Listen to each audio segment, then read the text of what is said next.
Pour le mouvement du pullover, on va venir s'asseoir sur le banc, s'allonger avec la tête à l'arrière du banc, garder les deux pieds sur le sol, un mouvement de rétroversion du bassin, donc venir plaquer le bas du dos contre le banc et puis venir serrer les fesses pour protéger la région lombaire, venir attraper l'haltère avec les bras tendus, les pouces ensemble et puis tirer les coudes vers l'intérieur pour venir chercher une rotation externe des épaules.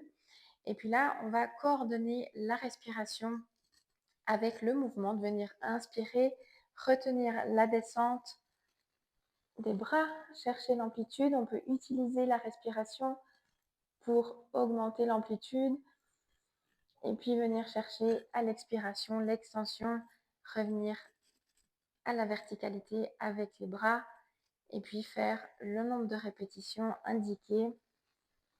Attention de garder la rétroversion pendant tout le mouvement et puis de garder la rotation externe des bras, des épaules aussi pendant tout le mouvement de montée et de descente.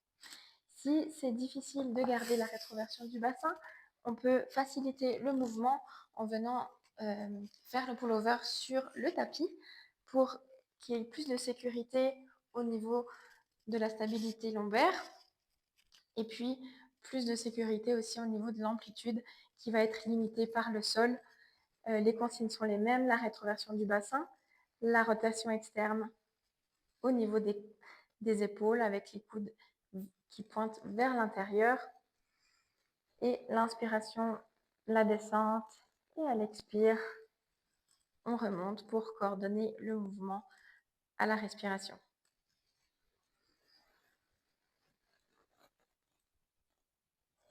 Au contraire, si on veut rendre le mouvement plus difficile pour une progression, on peut à nouveau utiliser le banc, revenir s'allonger avec la tête au bord, mais cette fois utiliser uniquement un bras, où là le contrôle moteur va être plus important. On peut prendre l'haltère dans une main et puis garder la rétroversion du bassin, garder la rotation externe du coude avec le coude qui pointe vers l'intérieur et cette fois aller jusqu'à la limite de la compensation.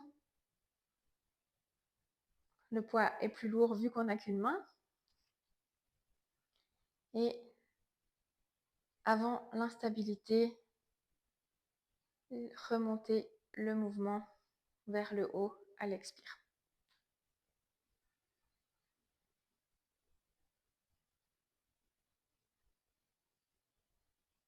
On peut également modifier le mouvement du pullover pour venir chercher de la mobilité thoracique.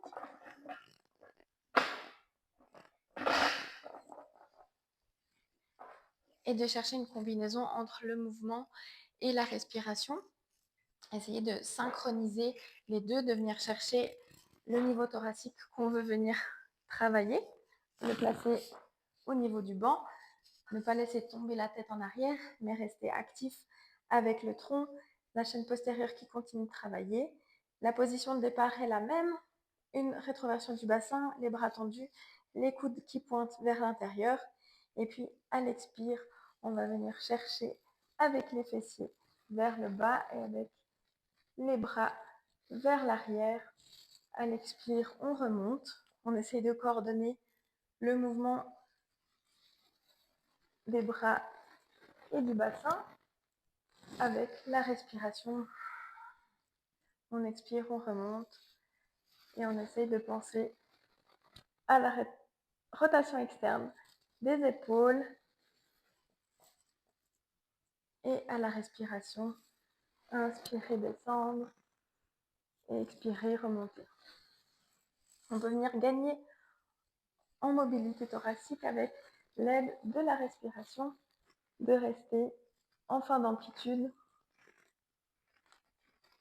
et de remonter à l'expire. Et voilà les 4 exercices de progression et de régression du pullover.